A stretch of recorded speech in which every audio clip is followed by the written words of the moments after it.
afternoon, America. I'm Brittany Ullman, your interviewer for today's show. Luckily for all of you tuning in today, we will be diving into the vastly interesting book, Red State, Blue State, Rich State, Poor State. I'm also joined here today with three very exciting guests. First, we have the author of this book, Andrew Gelman. Next, we have our barbecue-loving former president of 8 years, and I'm sure you all haven't forgotten about, George W. Bush. And finally, we have the 6'4" windsurf-loving Democrat candidate for the 2004 election, John Kerry. All right, I'd like to begin with our author, Mr. Gelman. What, in your opinion, is the strongest determining factor for the way a person votes? Well, I would have to say that income has proven to be the strongest factor. Historically, the rich have voted consistently Republican. President Bush received 62% of the vote, making 62% of the vote of people making over $200,000 a year. Even though the stereotype is that rich are all elitist snobs who have so much money they don't care about how much they get taxed, and therefore they vote Democrat, the rich consistently vote conservative. Likewise is true for the lower class in America. People making $15,000 or less only voted for Bush 36% of the time.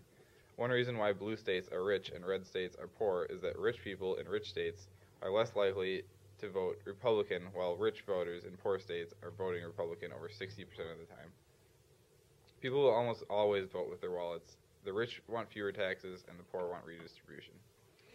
All right, how would you describe the role of religion in the decision-making of voters?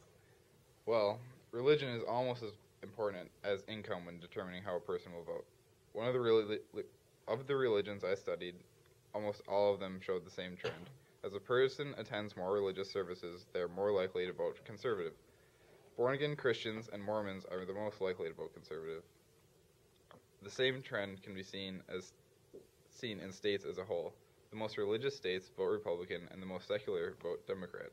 Furthermore, religion matters more for rich voters and in rich states. One reason for red states being red is that there is a correlation between poverty and religion, and red states, for the most part, are the poor states. Rich voters are more likely to vote based on social issues that coincide with their teachings of their religion than economic incentives. And how does inequality of income correlate with the voting patterns of states?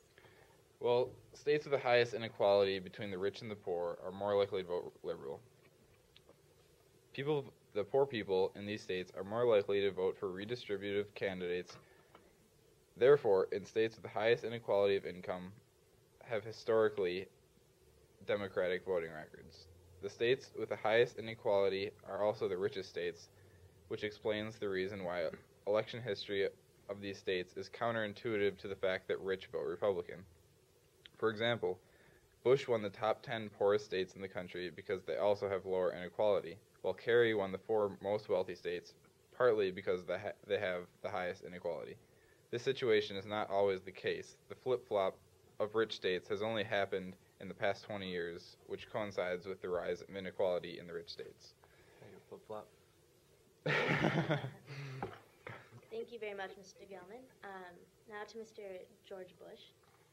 My first question would be, after reading Andrew Gelman's book, did you notice any information in the text that helped explain why you ran your campaign the way you did in the 2004 campaign? Well, first off, Brittany, I just want to thank you for having me here, and thank you to Mr. John Kerry and Andy Gelman as well. Appreciate being in your presence, boys.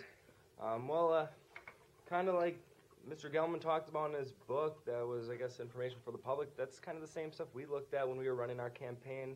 We realized that there were some states more in like far west and the northeast that were going to be blue states regardless, so we didn't put as much of our time or money to trying to win those states because they were, I guess, essentially lost causes.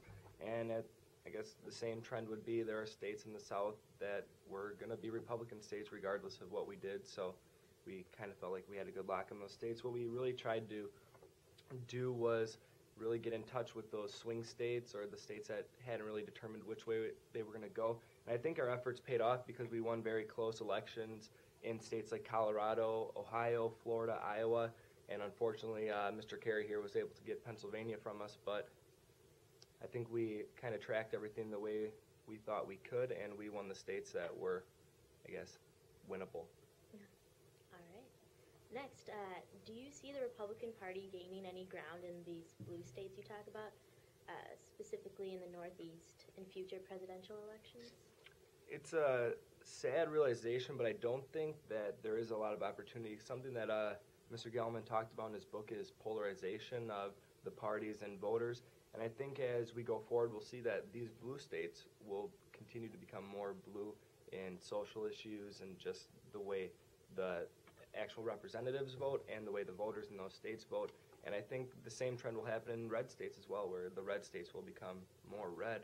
So I think the opportunities for Republicans going forward are going to continue to be in those states that really haven't started to lean one way or another just yet, more the Midwest states. So I think that's what the focus should be for the Republican Party going forward. All right. Finally, Gelman demonstrated in his book that candidates on both sides of the aisle might benefit from shifting their views more towards the center. Is this something you consider doing in the 2004 election?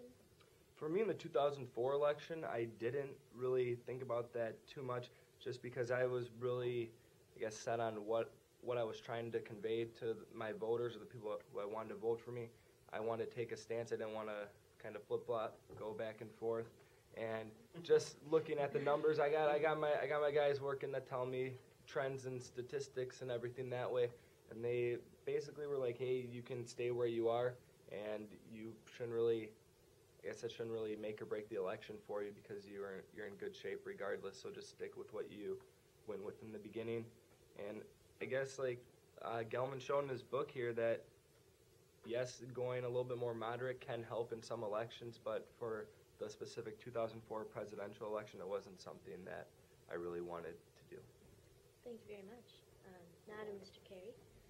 Who do you consider your base of voters in 2004, and how did you attempt to persuade them to support your presidential campaign? And then also, could you explain why were you able to win so convincingly among lower income voters, considering the fact that Mr. George Bush appeared to have a more relatable personality than you? My base encompassed the underprivileged, under-resourced, and otherwise disadvantaged in the states termed by the media as red, along with most every income group in states that, by convention, are considered mainstays in the Democratic Party column.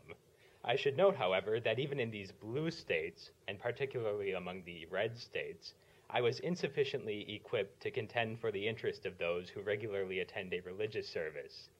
But I attained full comprehension of the insight that I could achieve a superior edge among secular Americans and those who attend religious services infrequently or at irregular intervals.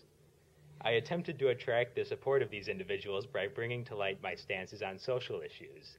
Indeed, even among wealthy individuals who may have been considered more economically inclined to support my opponent, I attracted my fair share of votes and donations due to my liberal stances on the social issues of the day. To be less ambiguous, I daringly declared my unflinching support for the civil rights of homosexuals while diligently safeguarding reproductive rights for women and audaciously combating breaches of civil liberties. Furthermore, my unyielding stance against the war in Iraq was meant to attract the interest of people who opted to base their electoral decision on the course of the military action as opposed to simply economic issues. Well, I was actually for the war before I was against it, but that's beside the point. I shan't be labeled a flip-flopper, Mr. Bush.